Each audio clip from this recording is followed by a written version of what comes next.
very involved here at the church. She goes, Dave, have you read this book?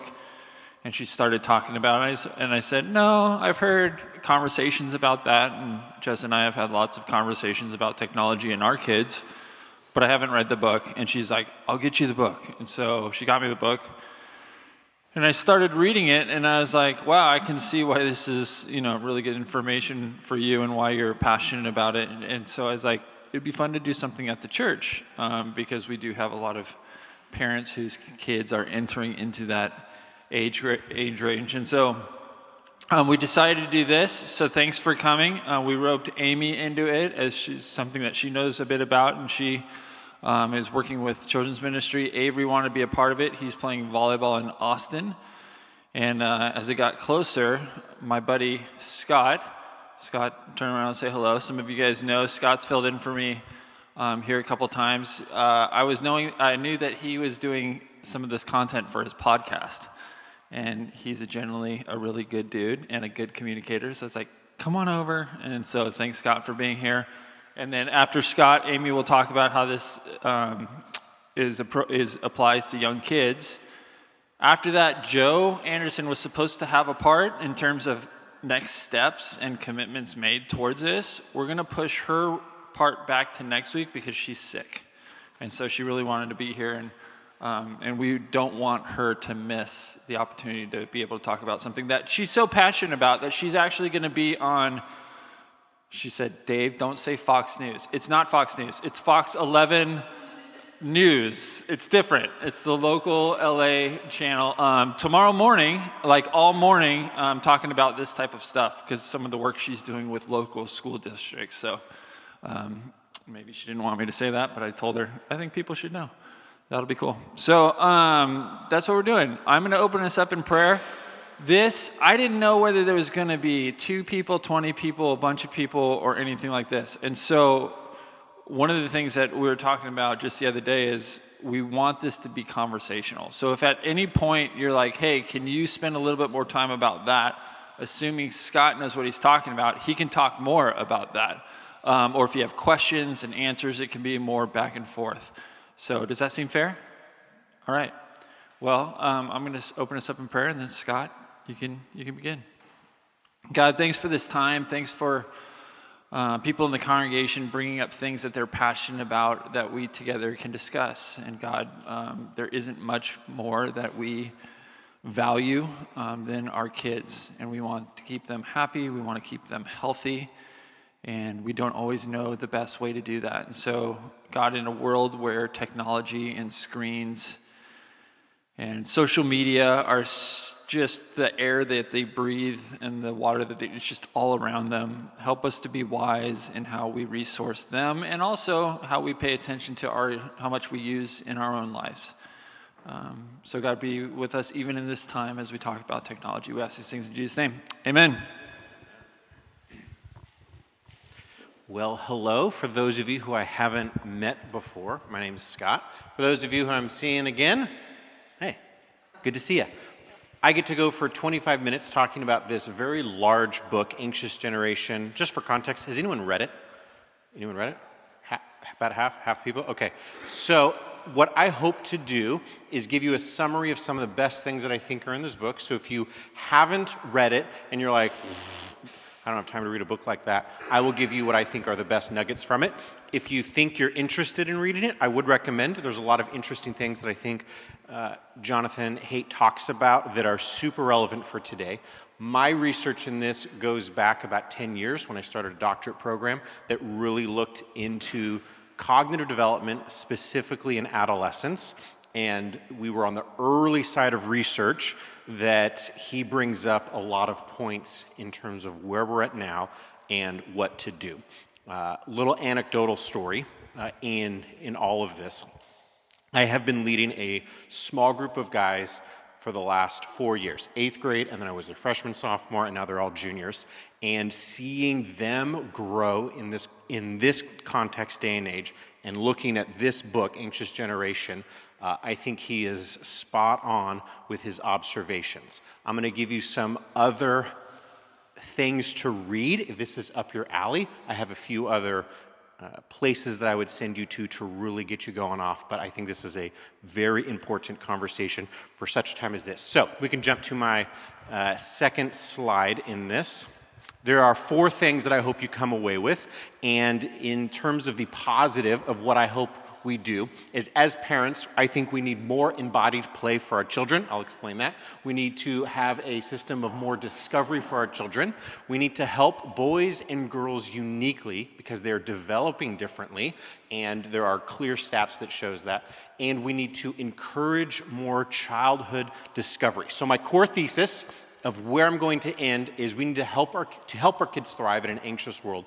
We must delay social media, encourage free play, and build strong, value-based communities that foster resilience. Much of that is what's in this book. I have my own flair from observing hundreds and hundreds of high schoolers go through the system over the past 15 years, and so I'm going to add that to that. So with that, let's talk about the first one, more embodied play. We can jump to the next slide.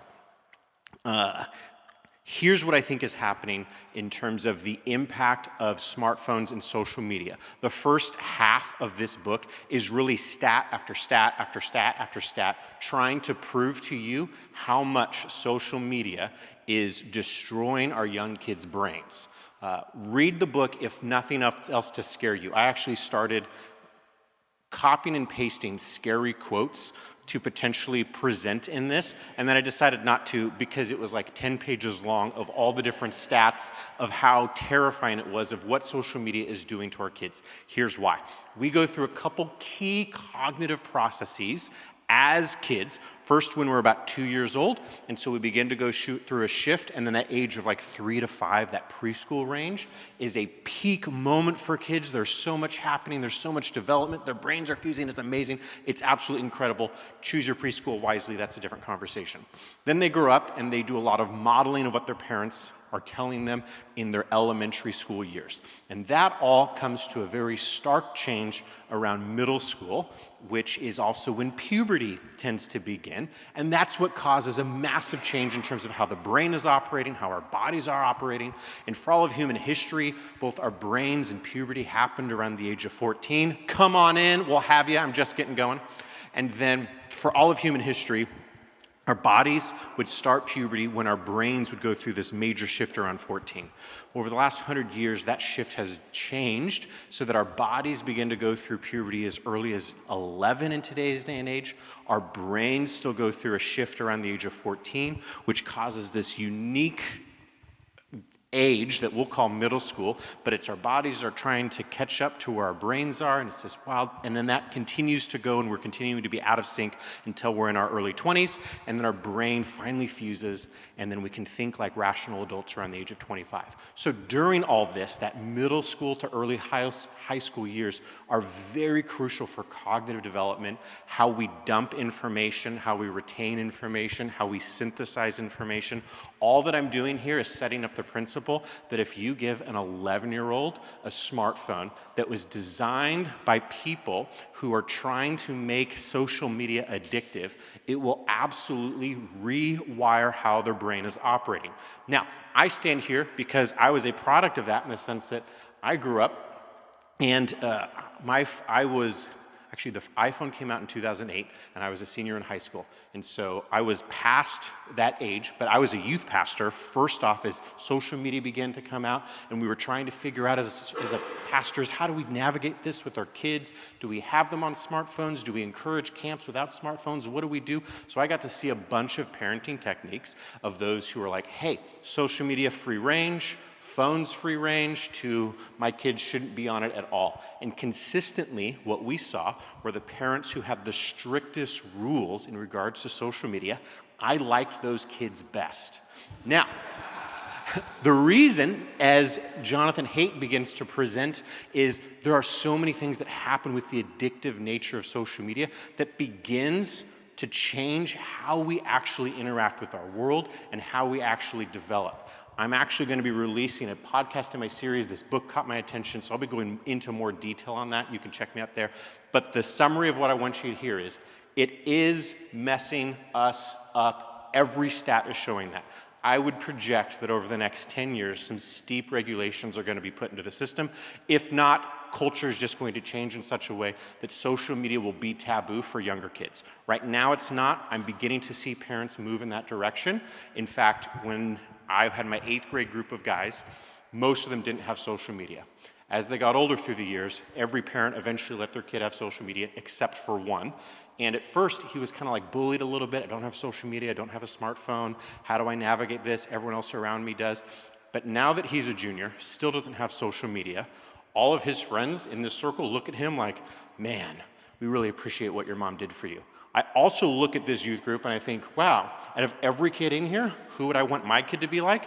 The kid who wasn't on social media, just in terms of how they're developing. So let's jump to the next slide. Here's a couple things that I would give you as key practical steps. Delay social media until the age of 16, if at all possible.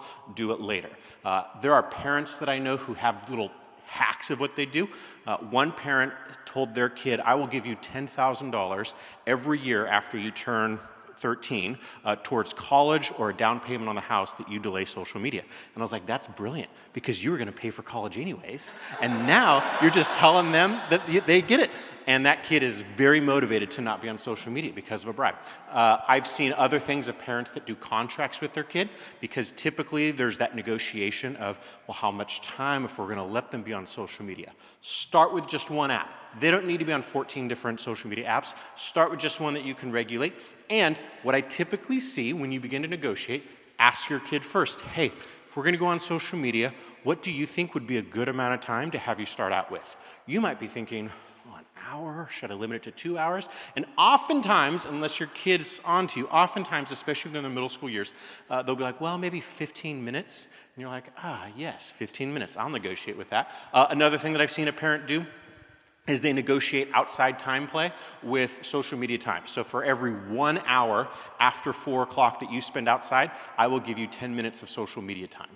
Interesting. Whether that ratio works for you, I don't know. But the idea of delaying social media, because it's what's doing to our kids' heads, and encouraging face-to-face interactions is a key solution that goes against what's happening to our kids' brains. And the reason why that face-to-face interaction, I've kind of blown over that in terms of our time here.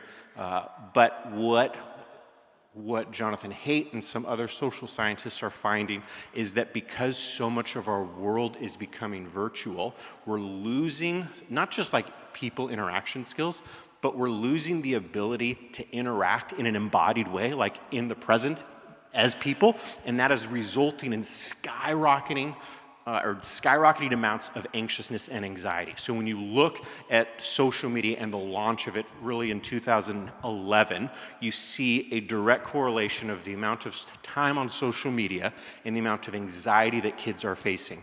It is skyrocketing. You might say, man, why are kids so stressed and anxious these days? There's a direct correlation. He tries to prove that in this book. I completely agree. There's also another social scientist. He's actually a medical doctor. If you don't have time to read everything in the world, I would say take my summary of Anxious Generation and then read the book Brainstorm by Daniel Siegel. That guy goes into deep, understanding of how the brain works in a way that's very relatable, so you don't have to have a PhD to understand it. But that would really help you understand, hey, what are my kids processing cognitively at different ages? And then how should I respond to where they're cognitively processing, understanding that our kids are becoming more anxious because the entire world is exposed to them at their fingertips and they're not developing the social skills they need to have resiliency. Okay. That's part one. Part two, to move through this book, social media. It's killing our kids. Wait. Next slide. Safetyism and overprotection. I asked ChatGPT to make me an image that would depict safetyism and overprotection, and I think it nailed it.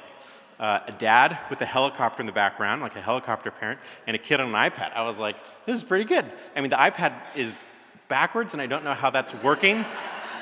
But the kid has a smartwatch on, and so I think there's so much about this that ChatGPT nailed. But again, AI will take a while to get caught up to the real world. All that being said, here's a quote from the book that I thought was hilarious. It says, go into the next slide, a free-range childhood is more likely to produce competent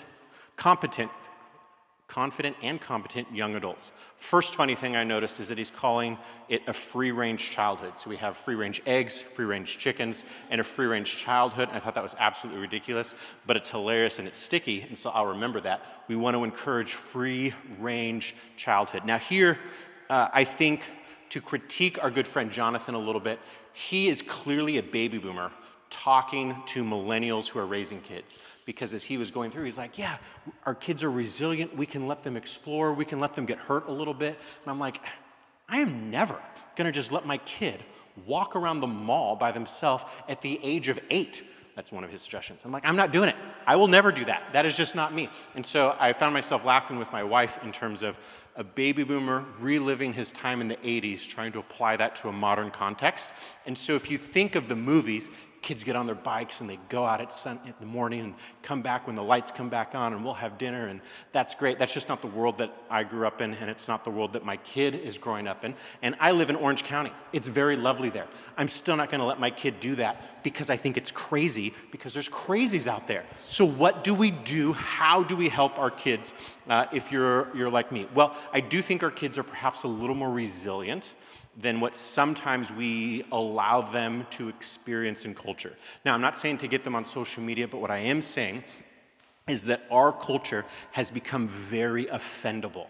He doesn't go into this book a lot. Daniel Siegel goes into that a little more. But our ability to take offensive things, and then because of that, we tend to fragilize our children, because as millennials, as we're processing through whatever trauma we went through and we're trying to protect our kids, we tend to fragilize them, and then everything becomes an offense, and then we project that onto our kids. So a little anecdote for millennials: go to therapy, get yourself healthy, figure your life out so that you can parent your kids not from a position of fear, but from a position of how do I help them be free-range children? How do I help produce competency? How do I recognize that they're resilient kids?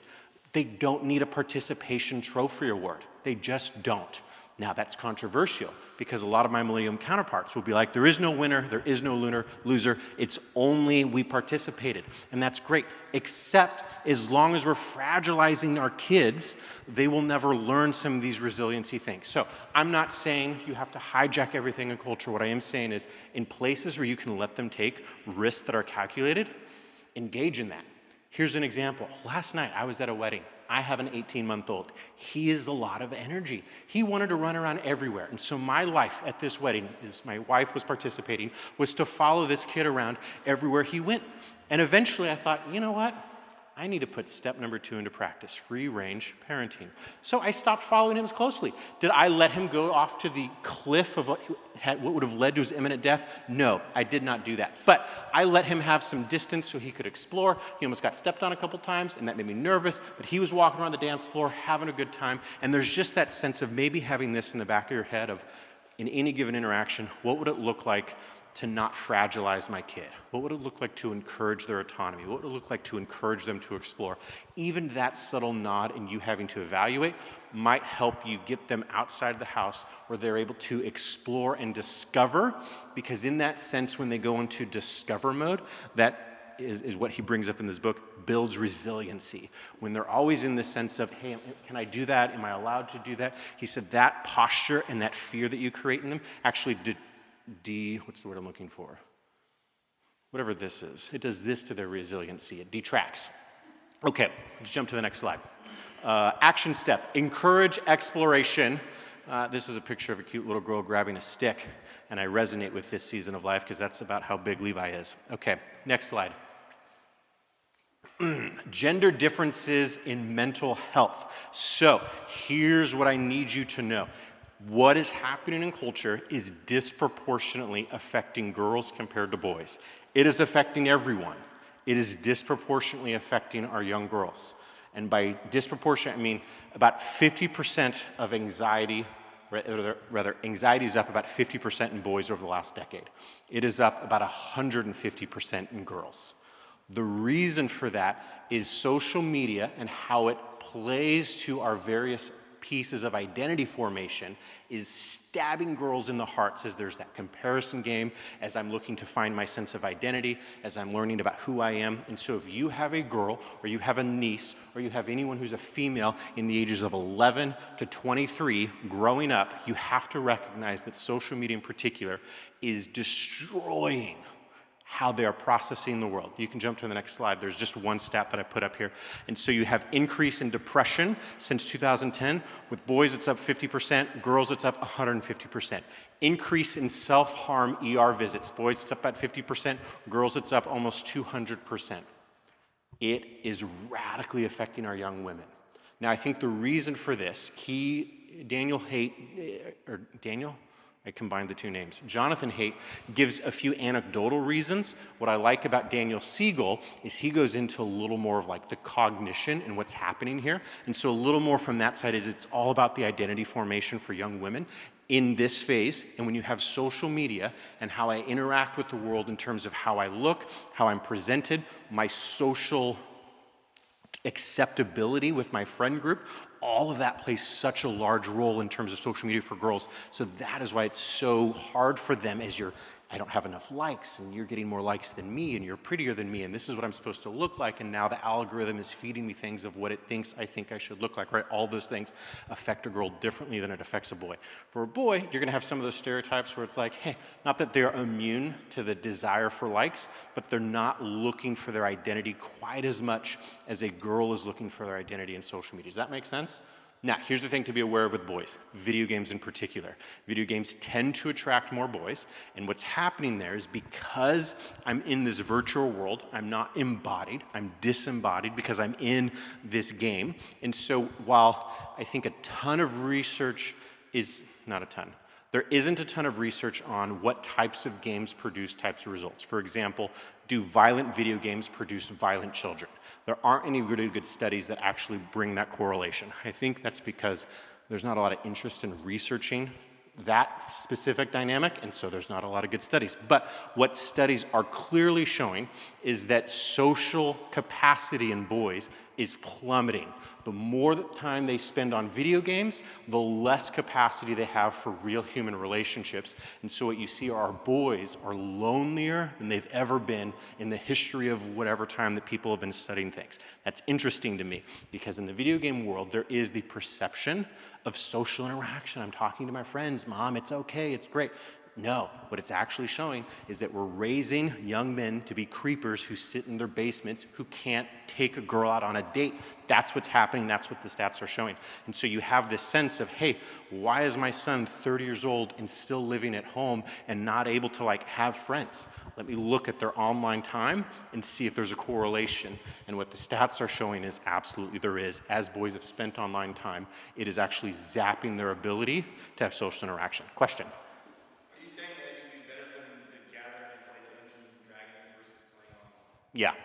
Yeah, because just the actual like having to be with someone in person, embodied.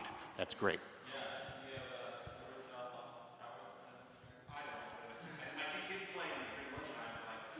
Mm-hmm. Yeah, that is a healthy thing. Okay, I've talked for 20 minutes straight at you. Any other questions? Yeah. When you talk about free range, does he actually talk about the free range parent movement? Because that's a big, like, serious thing too. Because that has a lot of studies against the actual full free range. It sounds like you're saying, hey, there's a middle ground in free range parenting, but that's a very controversial parenting style. Yeah, I got nothing from him in reading it, and by reading it I was going through pretty quickly, that would suggest he's endorsing like that permissive style of parenting.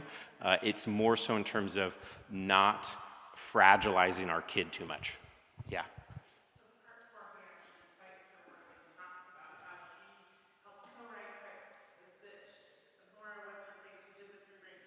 Okay. Co-writes the last quarter of the book. And they're talking about both of those things, but I think he approaches it from a middle ground of what he and his wife are doing, as opposed to you must do it this way. It was more just general sort of. But doesn't the data suggest, I mean, you mentioned like creepers and bad whatever, but the data suggests that basically every instance of a stranger taking your kid is down like 90-something%. Yeah, like 8 to 9. Like it's the safest. Granted,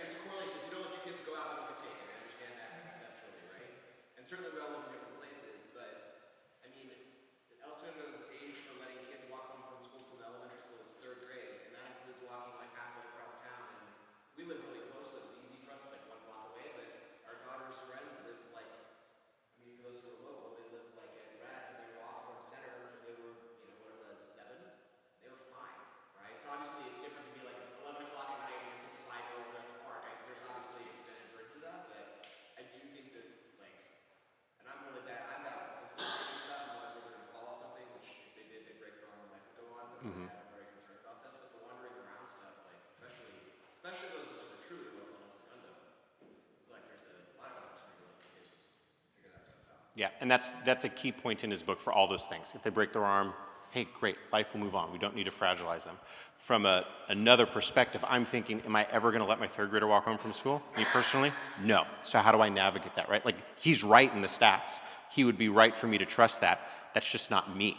And so how do you then as a parent lean into that? One of the things he also goes through is the volume of time we spend parenting has skyrocketed in the last decade, whereas in previous decades and previous generations, we spent a lot less time parenting because there was this cultural sense of, hey, people will take care of our kids, I'll have an eye looking out for them, and depending on where you live and your philosophies, you're gonna have to battle that.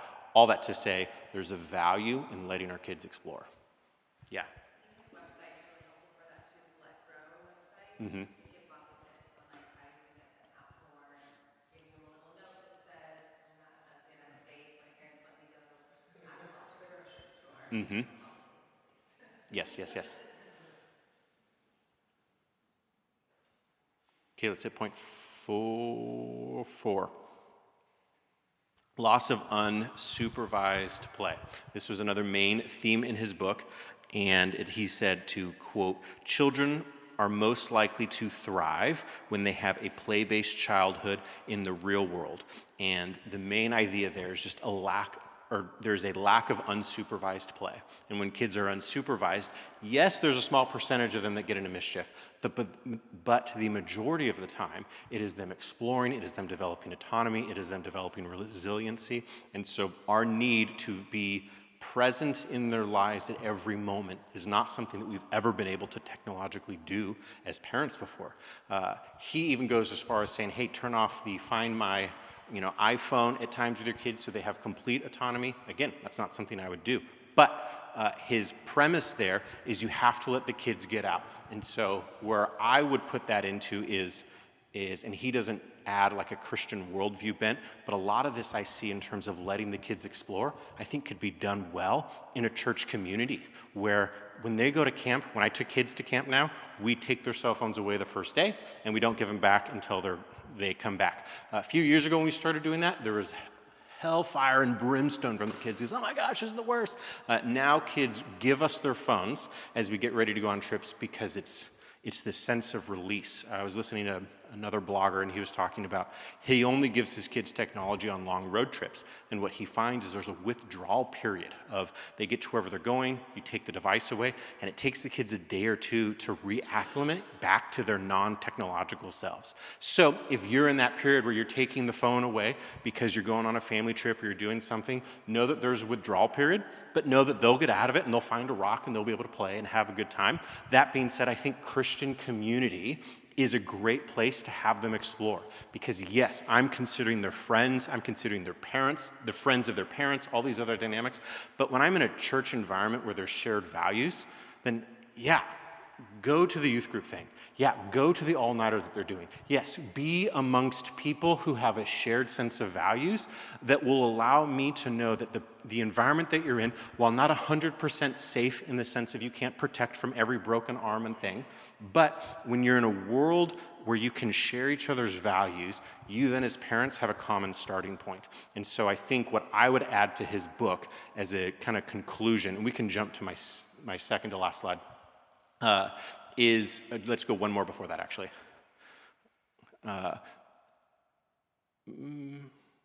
I'm sorry, there should be another slide that has like 4 action items. Bingo. Key recommendations for parents.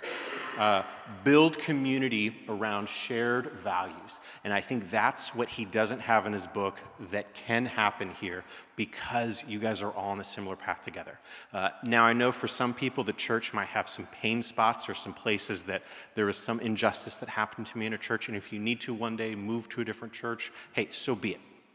But as a core, the church should be a place that can be safe for you to explore, for you to let your kids explore, where there's background checked adults watching your kids as they engage in activities. And so that involves camps and all the other things. And so, hey, is it worth sending my kid to summer camp? It costs $1,000.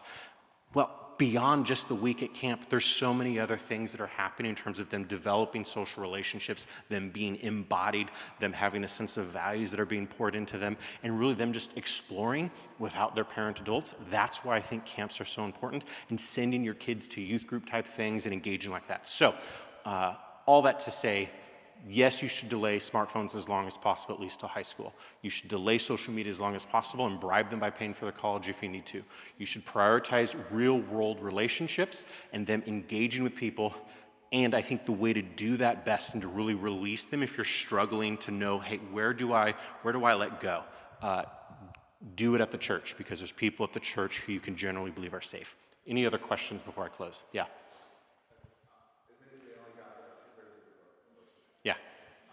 Did they talk, or did the author talk at all about when we stop, disciplining other kids in the neighborhood? I know that they talked a lot about there was like a scare campaign where nobody trusted anyone else, but there was, I know that I got yelled at by some other kid's mom or dad when I did something stupid. Mm-hmm.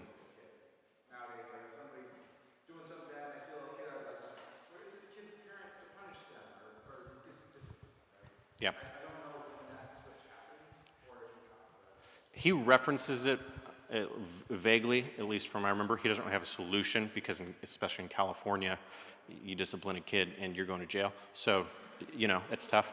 That's a little sarcasm, but only a little bit. So there's that recognition that culture has changed, which is where my solution coming back to that is when you're in a church environment, there's a different sense of community that you have because you guys know each other. You all know the Ludwig's kids. You all know if they were doing something dumb in the community, you could be like, hey, let me help you. Hey, Pastor Dave. You would come around to support. And so when that happens times everyone, well, that's a cool community to be part of, and I think the value of a church system. Yeah. So one thing that the book didn't really talk about, it seems to be talking about neurotypical children. Do you have any advice about how or if to model this for your atypical?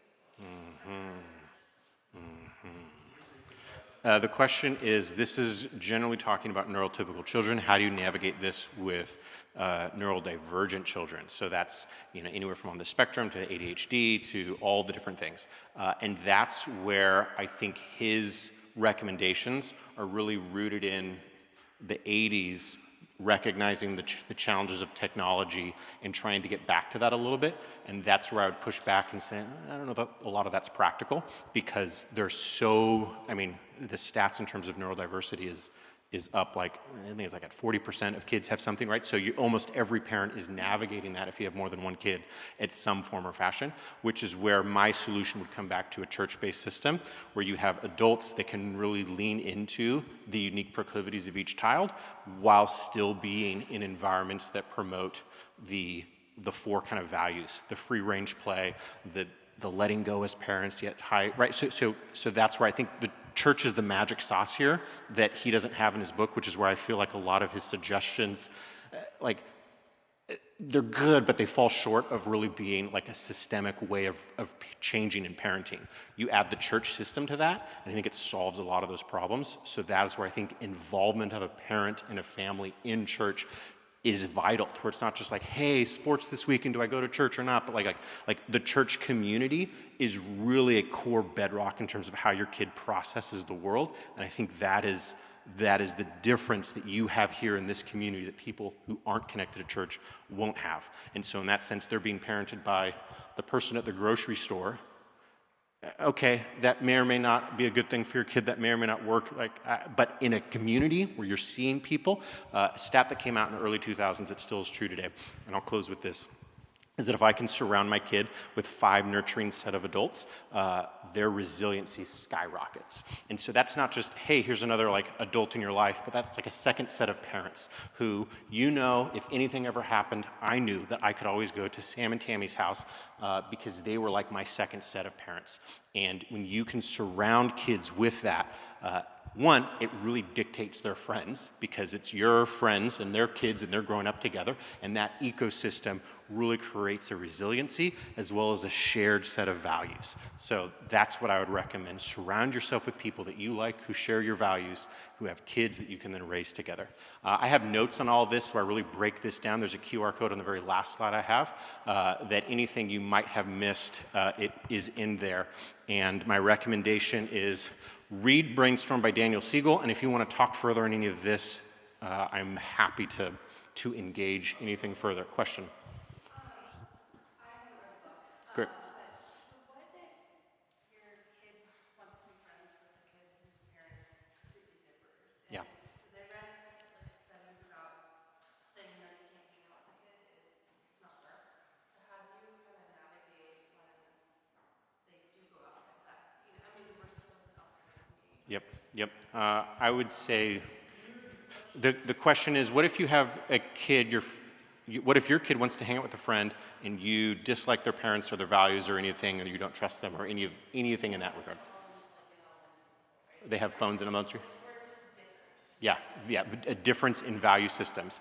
I don't know what study you were referencing, but I would certainly say there will be a million studies that will say you should or should not do anything that you think through. Trust your gut, the Holy Spirit gives you in terms of parenting, and that might mean, no, I don't want you to hang out with this kid, and like lean into it. If that's what you feel like the Holy Spirit's giving you, I couldn't care what study is out there, especially if it's like a abnormality in the sense of, hey, one guy said this. Oh, what I'm trying to get at is there will be 20 more fads in terms of the best style of parenting, free-range parenting, gentle parenting that will come and go. We're in California, especially in Los Angeles. We are in like the fastest development of research in terms of when I've looked at students all around the country, I see what our students go through here is several years ahead of what students go through in the rest of the country. So you are the experiment because of where you're at. LA influences culture, much of which for Western society. And so any new fad that you get here, it's tested on your children, and then it works its way out, and then the things that are actually working over 5, 6, 7, 8 years, that is what becomes mainstream. So you have to recognize that your kids are being experimented on because you're at the cultural hub of Western civilization here in Southern California. That being said, I think volume of good friends can outweigh the one bad friend, which is where I would bring them around a church community and that, yeah. I would say if we get a bunch of kids to go over to a bunch of kids' homes, I have found if we talk to the parent of the kid who's they're going to see, they will meet you where you want to be in terms of your kids' screen. No parent wants to be known as the parent that gives their kids all the screen time and watches them. Like if you say, hey, this is what we're comfortable with, we've never had a kid come back and say, oh, you talk about 20 minutes, they give us 2 hours. Nobody wants to be that parent, right? Where the kid goes back and complains about too much or talks about too much screen time. So we've actually talked with parents straight up about it, knowing that they have a phone, whether, one is Jalen, he's in 2nd grade now, one of his great buddies, he's a great kid, and he's got a great dad. They played Fortnite nonstop. And we're like, dude, can you not play that when, and they're like, oh, of course not, we would never want to do that around. Like if we didn't bring it up, we would be coming home pro. You know what I mean? So I think people are pretty open to talking about that.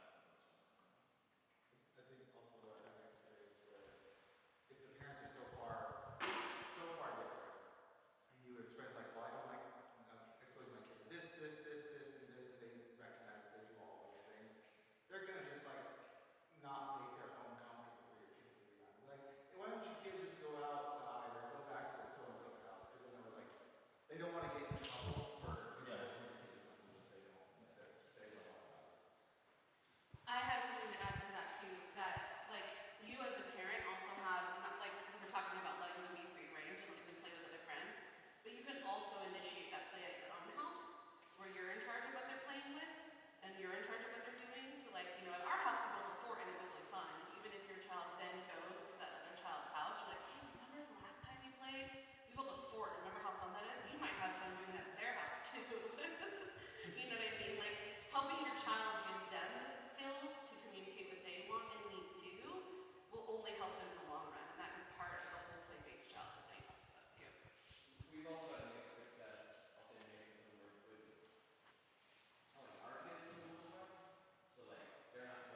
No, it is rewiring brains like a drug would, right? So in terms of social media and how it's designed and screen time. So yeah, be aware. And the first half of this book talks about those effects. So if you need to be convinced, open up any chapter in the first half and you'll be scared, and then you'll destroy all your technology in your house. Let me turn it over to Amy, who's going to pick it up from here. Thank you.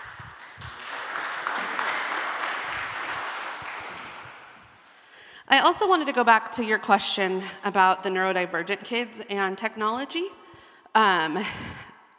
So technology is originally designed to be a tool, right? Like that was the idea of it. Like even though the first computer was the size of a giant room, it was a calculator. Like that's what they were using it for.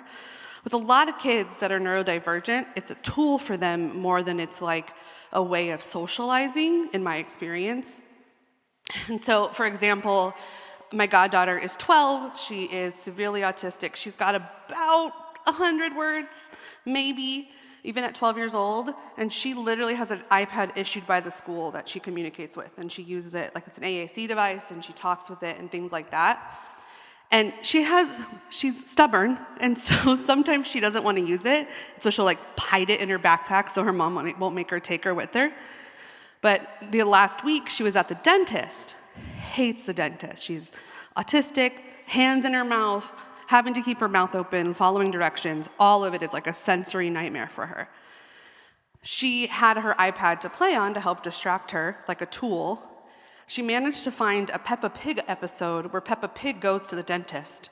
And every time the dentist said, say ah, because he was taking an x-ray, she would rewind the video, and the dentist and Peppa Pig would say ah, and Peppa would go ah, and she would go ah with it. So in that instance, it sounds so like silly, but for her it was a tool of coping, like, this dentist appointment isn't gonna last forever. Peppa goes to the park after this, and it's all gonna be okay.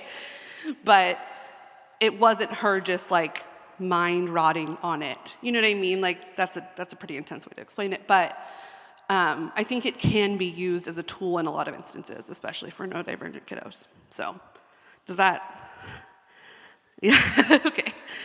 Feel free to ask questions too if you have any. So I just really wanted to talk about play-based childhood. So I have been working with kids for 24 years. Literally was in charge of my church's nursery when I was 16. I'm a big sister, so it was like automatic of like, I will mother all the younger children. It was just innate in me. And I really, really like this book. And my sister, who's a marriage and family therapist, she really enjoyed this book. And just one of the most important things to me was how play impacts kids in general. And it's not just playing on an iPad. So intentionally, I left toys on your pew. Were any of you tempted to touch them and poke and play? And exactly. And so I did that very intentionally because I wanted you to remember what it's like to need to experience the world in that way. So if you think of a child who is 3 years old or even less than that, they've only been alive for like 900 days. And so everything they're learning is like for the first time, right? So they need, like, you know those poppers, like you push it and it goes in and then you push the other side and it goes out. But they will do it 1,000 times because they're learning that it is consistent. Like their play is, right? Like I'm sure you've played with a 1-year-old and you build the tower and they just want to knock it over because they're learning gravity. Today, Scott's son, all of a sudden I see a shoe flying from the balcony. I was like, we're testing gravity today. Then another one came shortly after. And it's that very like, what happens if, because that's how kids learn. So giving them an iPad or a technology and setting them in front of a screen, they miss that, right? They'll jump because they're 10 versus throwing a shoe to see how far it goes down. So all of the play that they do at a young age really does teach them tangible lessons. You've probably seen the meme where somebody's trying to pack a trunk, or like at IKEA trying to fix a giant piece of furniture into their like little smart car.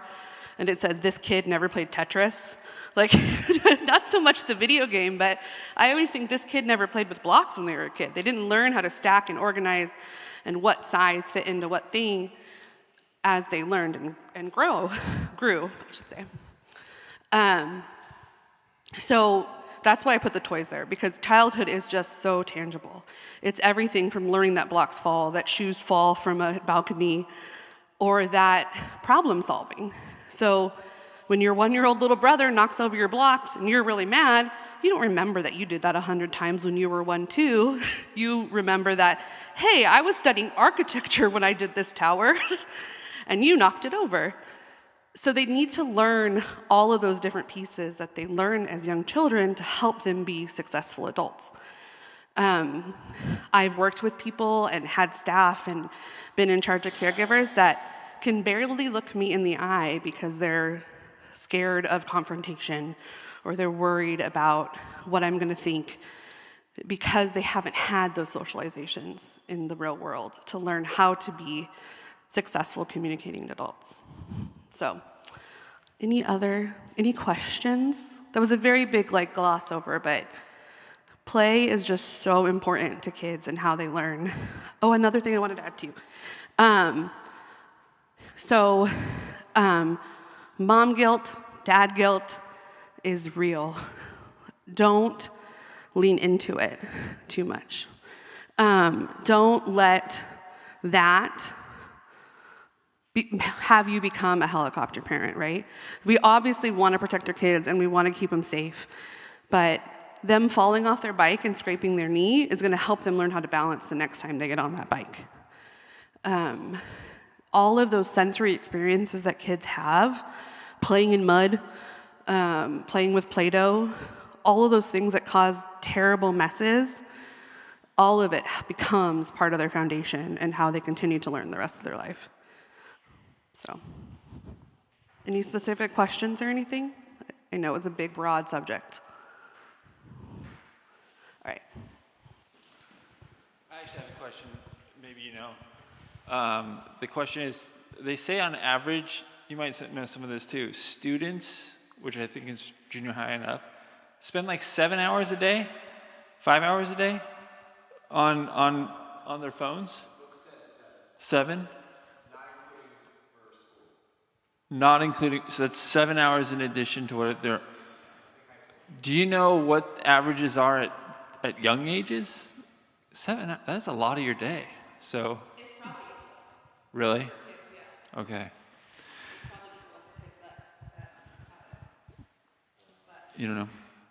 Yeah, I mean, I think for adults it was 4 to 5, but then they said for students in school it can be up to 7. I was just that's a ton of hours. Yeah.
Oh, sorry.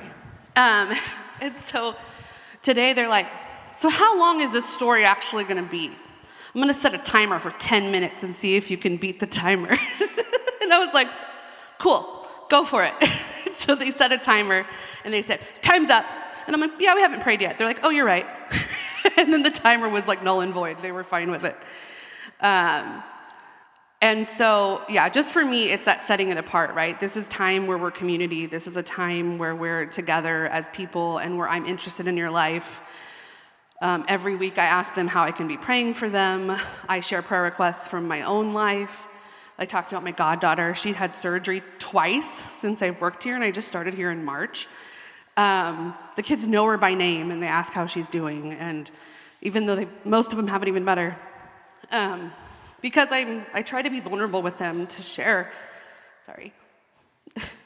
to just share like where I am in my journey and how we are community together. Like them praying for me and my goddaughter is just as important as me praying for them and their journey and whatever they're going through as their brains develop and as they grow. So I'm a little sensitive about that, obviously. Thanks. I've always actually enjoyed and used video curriculum for like fourth grade and up. And the reason is that, you know, if Amy gives a lesson and you break into small groups, in my experience, kids are a lot less likely to push back or to go against the teaching or engage the teaching because it's from their teacher. They're just going to let it be. But if it's video, you have a common experience. They can comment on the setting. They can comment on what they thought the person was like. They can comment, and the conversation just seems to flow a lot better. Now, I did youth and children's ministry a long time ago, so social media, 7 hours of screen time wasn't a thing back then. But I've actually seen that with adults too. Like the discussion around video curriculum oftentimes is way better than, I'm not saying it's better, but I'm saying the conversation is a lot more natural. Yeah.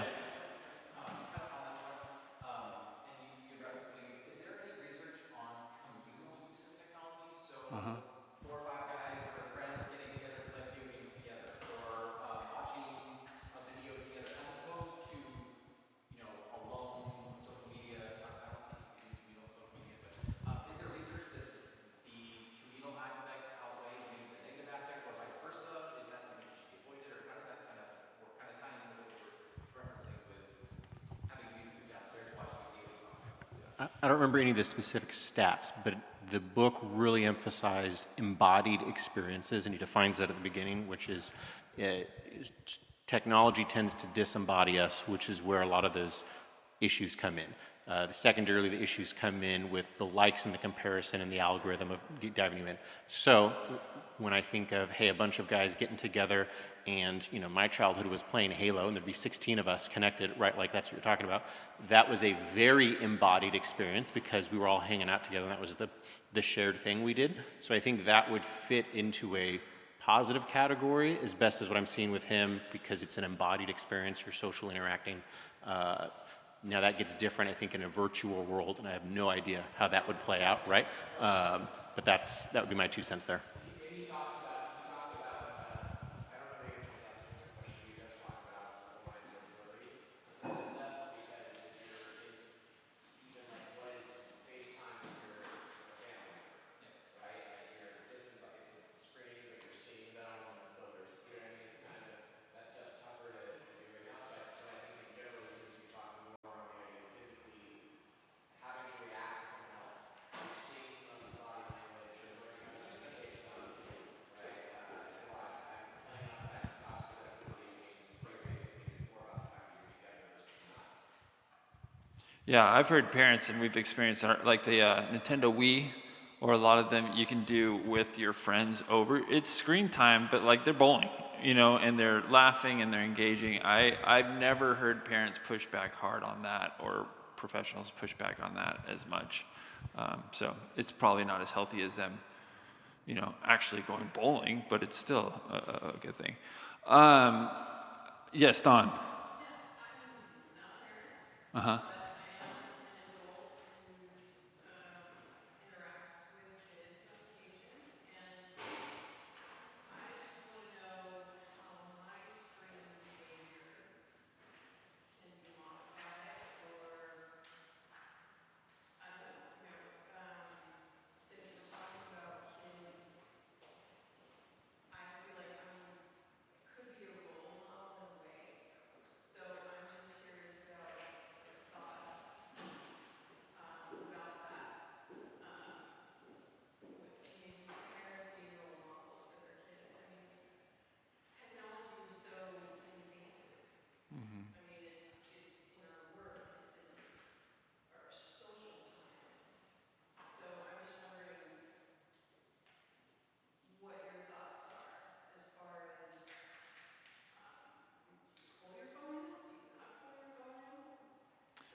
Well, thanks for sharing that.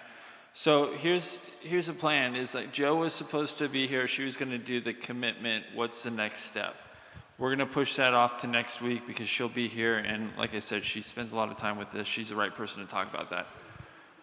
There are resources in the lobby. We just had some coffee brought, and this is the reason why. You guys are free to go now. We're done. However, when it comes to these issues, it's all personal, right? How does this affect me and how much time I'm spending on the phone with my kids? If I limit them, but I'm on it all the time, am I actually teaching them anything beneficial, or is it hypocritical, or whatever the situation? So if you want to talk about your situation with a couple of people, childcare can be there till like 8. So we just have some time if you want to ask some questions or stuff like this. I know how difficult it is. Jess and I went into parenting our oldest ones, Macy and Owen, with like no technology till they're 16 and all that kind of stuff. And it was going great until sports demanded it.